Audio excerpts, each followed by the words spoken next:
La fecha era el 17 de julio del año 180 después de Cristo. Estas personas fueron acusadas de un crimen que podría costarles la vida.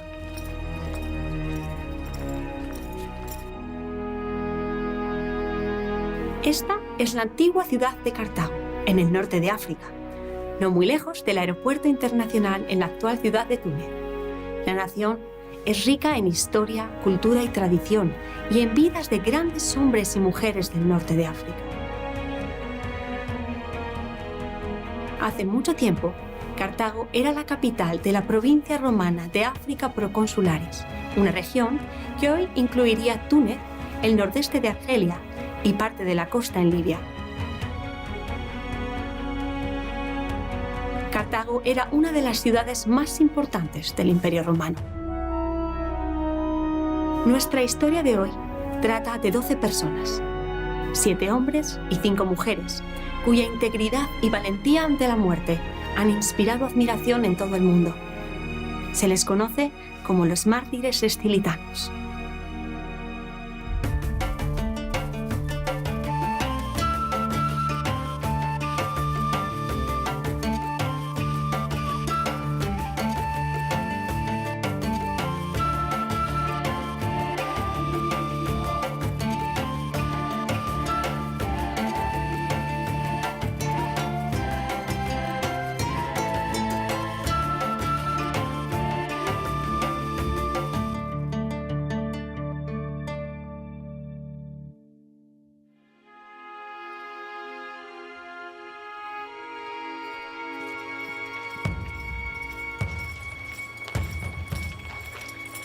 Estas personas fueron acusadas de un crimen que podría costarles la vida.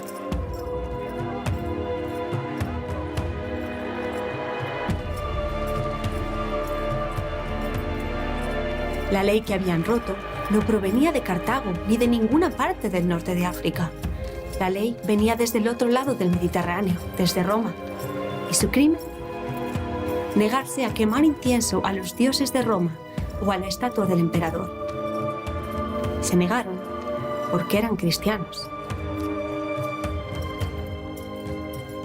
El juez que llevó su caso fue Virgilio Saturnino, el gobernador romano de la provincia.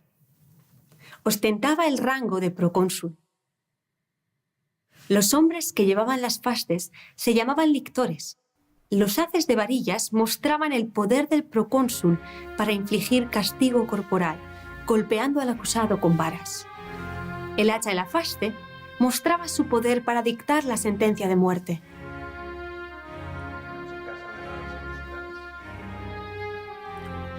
Las letras SPQR representaban la frase latina Senatus Populusque Romanus, el Senado y el pueblo de Roma, el poder que gobernaba el imperio. Nadie sabía cuál sería el resultado del juicio, pero sabían que podía ser difícil y la gente estaba nerviosa. 17 de julio. La fecha era importante. El 17 de marzo, exactamente 4 meses antes de este juicio, el emperador Marco Aurelio había muerto en Europa Central. El nuevo emperador era su hijo Cómodo. Errático, temperamental, impredecible, despiadado y probablemente desequilibrado mentalmente. Esto se lo ponía difícil al procónsul Saturnino. Estaba en una delicada situación política. Es posible que quisiera mostrar misericordia, pero en esta ocasión debería apegarse a la letra de la ley. Políticamente, él mismo estaba en juicio. Los nombres de los prisioneros eran Esperado, Narzalo, Citino, Citus, Donata, Secunda, Bestia, Pretorius, Félix, Aquilinis, Laetius, Januaria,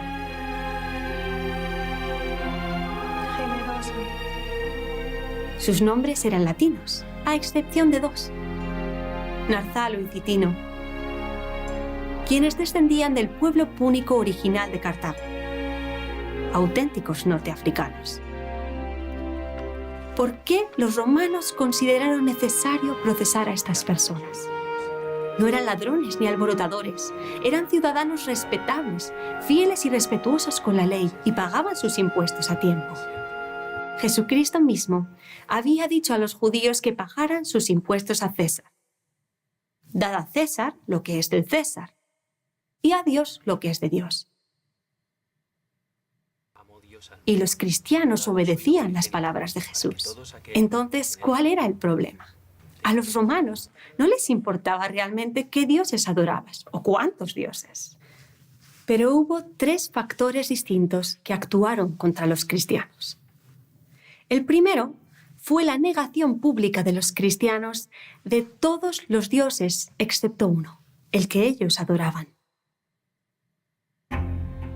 Los romanos creían en muchos dioses y diosas. Estas divinidades se parecían mucho a los seres humanos, excepto que eran inmortales y tenían poderes sobrenaturales. Los dioses de otros países eran llamados por diferentes nombres, pero si eran similares de alguna manera, se les consideraba como los mismos dioses. Los romanos no tenían absolutamente ningún problema con que las personas del imperio presentaran un nuevo dios para unirse a todos los demás. Pero los cristianos eran diferentes. Insistían en que los otros dioses no existían o que simplemente representaban seres demoníacos, espíritus malignos. Para los romanos esto parecía intolerante, incluso ateísta, y los cristianos estaban resentidos. En el norte de África, al igual que el resto del mundo romano, la vida de muchas personas estaba llena de supersticiones, y para ellos los dioses eran reales de una forma u otra. Para otros, las religiones eran simplemente parte de sus tradiciones y su cultura, y por esa razón no podían ser rechazadas, incluso si no creían realmente en ellas. Los intelectuales tendían a mirar a los dioses con total incredulidad, pero al mismo tiempo estaban muy dispuestos a ocupar puestos en los templos que les daban prominencia en la sociedad. Cerca de 260 años antes, Quinto Mucio Escévola había ocupado el cargo de pontífice máximo, la autoridad de la religión del Estado romano. Se le cita diciendo que toda religión era de tres tipos. 1. Los escritos de los poetas sobre los dioses, que eran meramente imaginativos. 2. La religión de la filosofía. Y 3. La religión del Estado, que controlaba a las clases más bajas de la sociedad. En otras palabras, completo escepticismo. Y él era un sacerdote romano. ¿Les molestaba a sus compatriotas romanos esta hipocresía? No. Tomemos, por ejemplo, los pollos sagrados. Antes de que el ejército romano entrara en batalla, había que alimentar a los pollos sagrados. Si comían el grano rápidamente y alguno caía al suelo, esto era una señal de victoria certera. Por lo tanto, solo para asegurarse, dejaban a las gallinas sin comer un tiempo antes de ofrecerles el grano. Y la victoria estaba asegurada.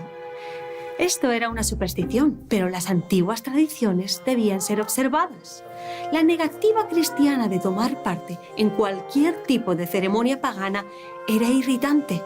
Si pudieran mantener la boca cerrada y seguir con las tradiciones, todos estarían satisfechos. Una de las supersticiones más antiguas de Roma consistía en observar el vuelo de los pájaros. Creían que eran signos de buena o mala suerte. ¿Qué tipo de pájaros había en el cielo? ¿A qué altura? ¿A qué velocidad volaban? ¿De dónde venía su vuelo? ¿Y hacia dónde iba? Podría ser un signo de cosas malas por venir. Pero tal vez las cosas podrían cambiar. La vista de un águila o un ave de rapiña era mucho mejor. Un signo de victoria en la batalla, pensaban. Todo estaba bien. Para los cristianos, cualquier tipo de adivinación como esta estaba prohibida por la Biblia, la palabra de Dios. El segundo factor que obró contra los cristianos fue la sospecha romana de cualquier grupo de ciudadanos que se reunieran de forma privada y no estuvieran bajo supervisión estatal. Desde el principio, la ciudad de Roma tuvo una historia difícil, una trágica historia de división y violencia entre familias rivales y facciones que luchaban por el control político. Cuando Roma creció en poder y controló toda la cuenca mediterránea, incluyendo el norte de África, la situación empeoró. Emperadores asesinados, guerras civiles, ejércitos romanos luchando entre sí y destrozando el imperio. Los emperadores romanos y sus administraciones se volvieron paranoicos ante complots y conspiraciones.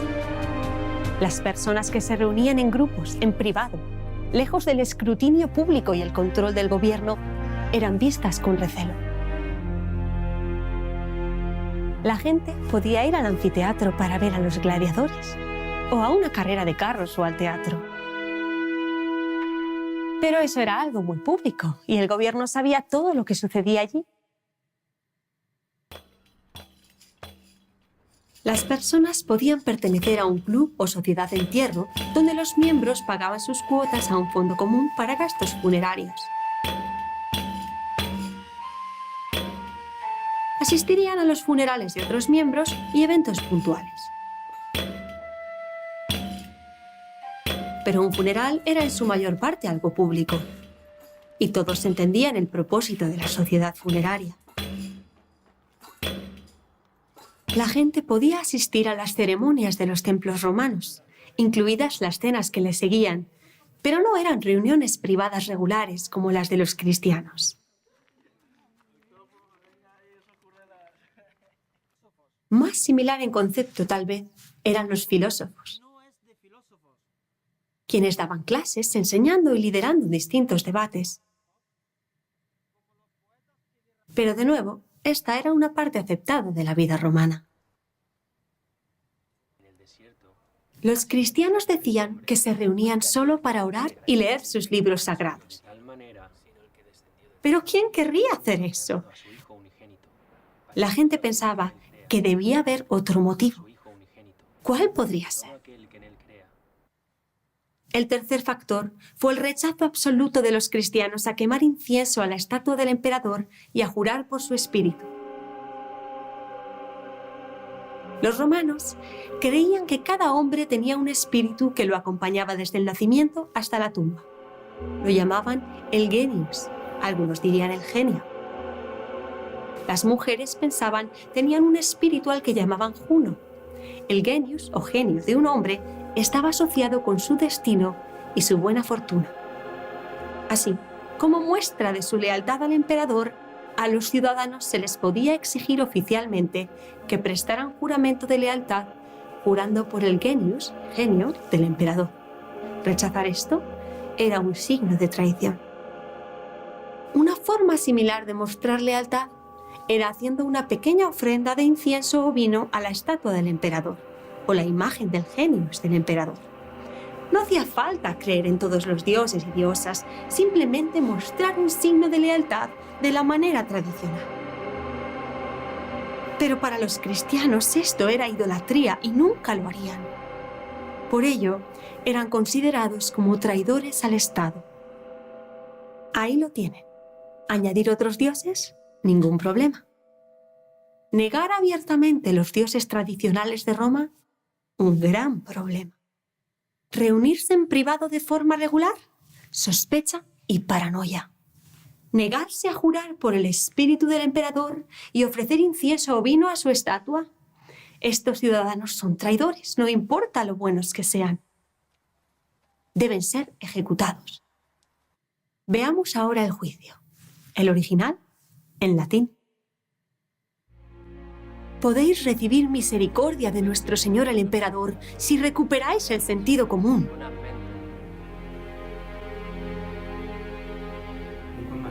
No hemos hecho nada malo. No nos hemos permitido hacer nada injusto.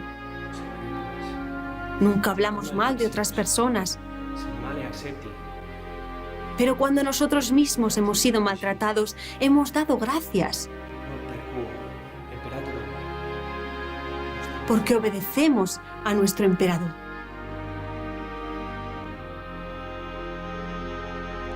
Nosotros también somos religiosos y nuestra religión es simple.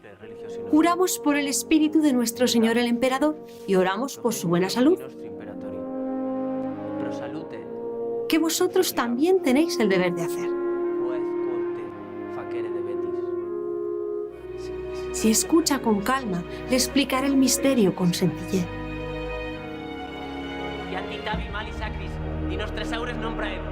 Si vas a hablar mal de nuestros rituales sagrados, no te escucharé.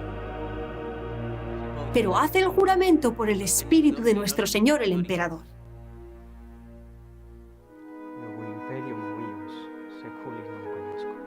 No reconozco la autoridad de este mundo, sino que sirvo a ese Dios que nadie ha visto o puede ver con estos ojos. No he robado. Si he comprado algo, pago los impuestos, porque reconozco a mi Señor, el Rey de Reyes y gobernante de todas las naciones.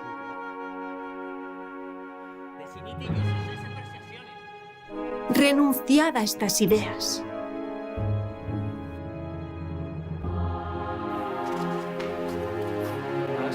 Es una mala idea cometer un asesinato o cometer perjurio.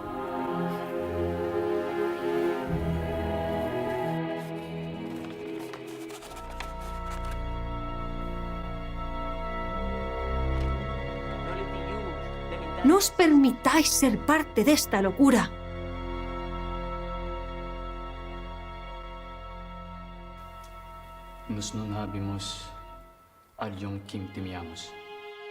No tenemos a nadie a quien temer, excepto al Señor nuestro Dios que está en el cielo.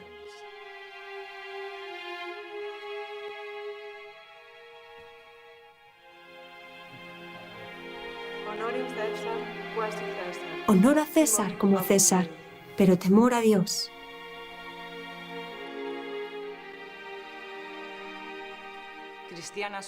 Soy cristiana.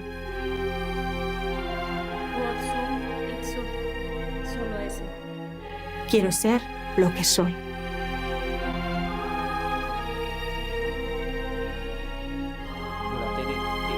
¿Persistes en ser cristiano?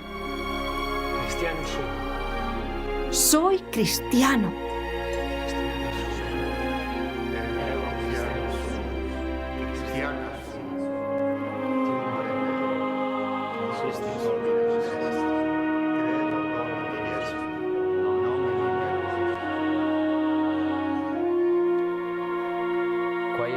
¿Queréis tiempo para pensar acerca de esto?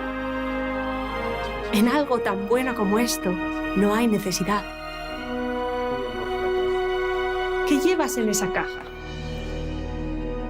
Los libros y las cartas de Pablo, un buen hombre. Tomaos 30 días para reconsiderar.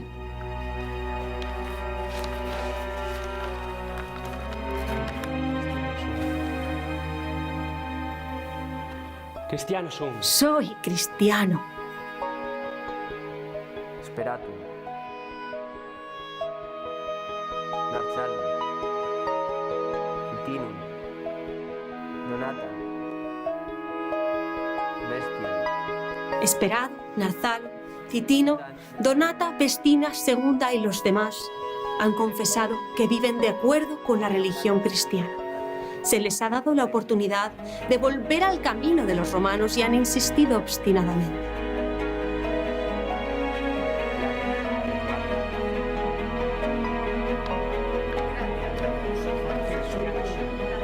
Le damos gracias a Dios. Hoy somos mártires en el cielo. Gracias a Dios.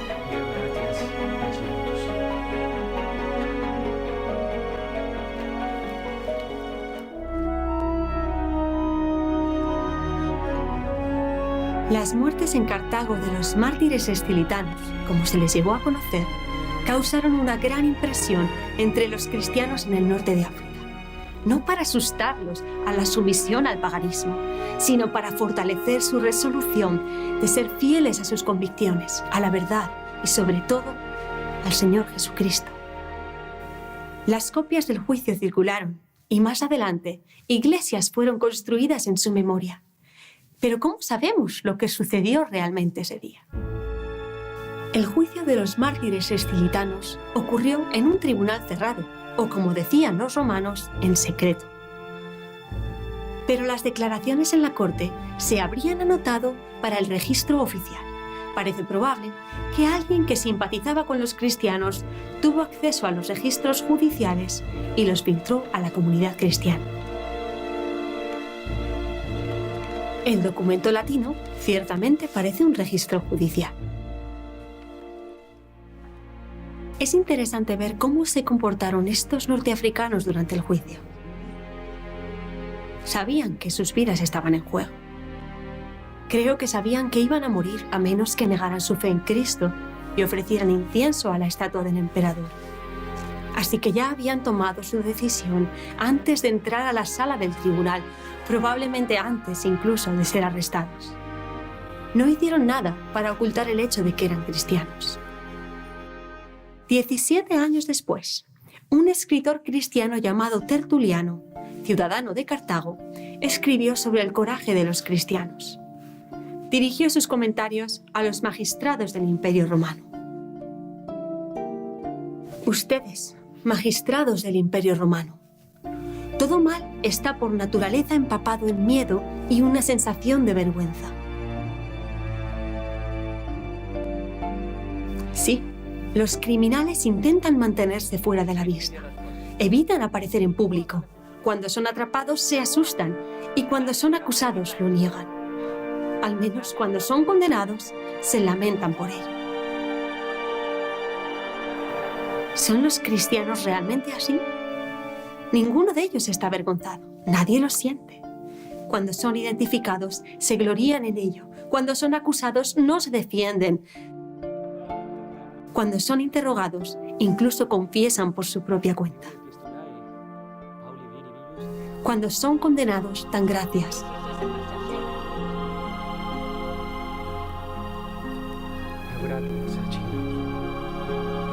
No tienen ninguna de las características naturales del mal: miedo, vergüenza, duda, remordimiento, desesperación. No puedes llamarlo locura. Tú que eres culpable. Tertuliano tenía razón. ¿Qué clase de justicia era esa? Pero volvamos tan solo 68 años antes de este juicio. En la provincia de Bitinia, en lo que hoy es Turquía, un enviado especial de Roma llamado Gayo Plinio II, conocido como Plinio, recibió una orden ejecutiva del emperador Trajano sobre cómo debería tratar a los cristianos. Los cristianos no deben ser perseguidos. Si son denunciados y declarados culpables, deben ser castigados, pero con esta condición: que todo el que niegue ser cristiano y lo demuestre adorando a nuestros dioses, por su arrepentimiento recibirá un indulto, sin importar lo sospechoso que haya sido en el pasado. Ahí lo tenemos, el mismo patrón de acusación, seguido de la presión para volver a la religión romana y el castigo ante la negativa, generalmente con la muerte. Marco Aurelio, el emperador que había muerto solo 4 meses antes del juicio de los mártires escilitanos, escribió en sus meditaciones: entonces, mantente sincero, bueno, puro, serio, claro, amigo de la justicia, religioso, amable, cariñoso, fuerte en tu tarea correspondiente. Esfuérzate en mantenerlo, lo que la filosofía te habría hecho. Muestra reverencia a los dioses. Ayuda a otras personas. La vida es corta. Marco Aurelio vivió una vida de autodisciplina y moderación. Y los historiadores han dicho que el punto fuerte de su reinado fue la administración de la justicia. Pero cuando los cristianos en el Valle del Ródano en Francia fueron perseguidos, él decretó que si eran ciudadanos romanos, deberían ser decapitados. Y si no lo eran, deberían ser torturados hasta la muerte. Por nada más que ser cristianos. ¿Qué clase de sistema era aquel que mataba a la gente no por lo que habían hecho, sino por lo que creían? En el norte de África, los mártires escilitanos no fueron los primeros en sufrir por Cristo. A poca distancia al oeste está la ciudad de Madaura, en lo que hoy es Argelia. Un hombre bereber llamado Nanfanión había sido arrestado y asesinado por ser cristiano, junto con otros 3 cristianos bereberes: Lucita, Miginio y Sanamis. Algunos deben haber sentido la injusticia de esto. De hecho, a veces podemos ver que así fue.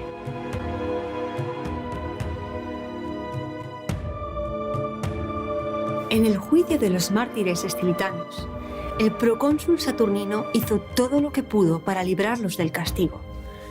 Como esperado, el líder del grupo dijo: no habían cometido ningún crimen, habían pagado sus impuestos y eran leales al emperador.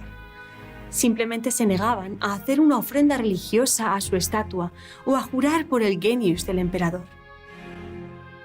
Saturnino sabía que esto era cierto. Él quería ayudarlos. Estaba atrapado entre la justicia y lo que era políticamente correcto en ese momento de la historia. Siguió el precedente legal de los emperadores Trajano y Marco Aurelio y condenó a los cristianos a la muerte. Los mártires escilitanos se convirtieron en héroes de la Iglesia en el norte de África. ¿Pero son importantes para nosotros hoy? Se estima que en los últimos años, alrededor de 100.000 cristianos en todo el mundo son asesinados cada año. Aquellos en el poder que lo permiten seguramente experimentan a veces la misma lucha entre la justicia natural y la conciencia por un lado y la presión social e interés político por el otro. Es como el Imperio de Roma. También debemos recordar que los mártires escilitanos no mostraron ira contra sus perseguidores. Eran personas de integridad, honestidad y una actitud compasiva, incluso hacia aquellos que los perseguían. Realmente siguieron el ejemplo de Jesús. Citus. Donata. Secunda. Bestia. Pretorius. Felix. Aquilinis. Laetetius. Januario. Generoso. Debe haber sido difícil para sus familias y amigos, pero para los propios mártires escilitanos, su muerte no fue una tragedia, sino un triunfo. La muerte para ellos no era una puerta cerrándose a la vida y la alegría, sino una puerta abriéndose a la vida eterna en el cielo y a la alegría de su Señor y Salvador, Jesucristo.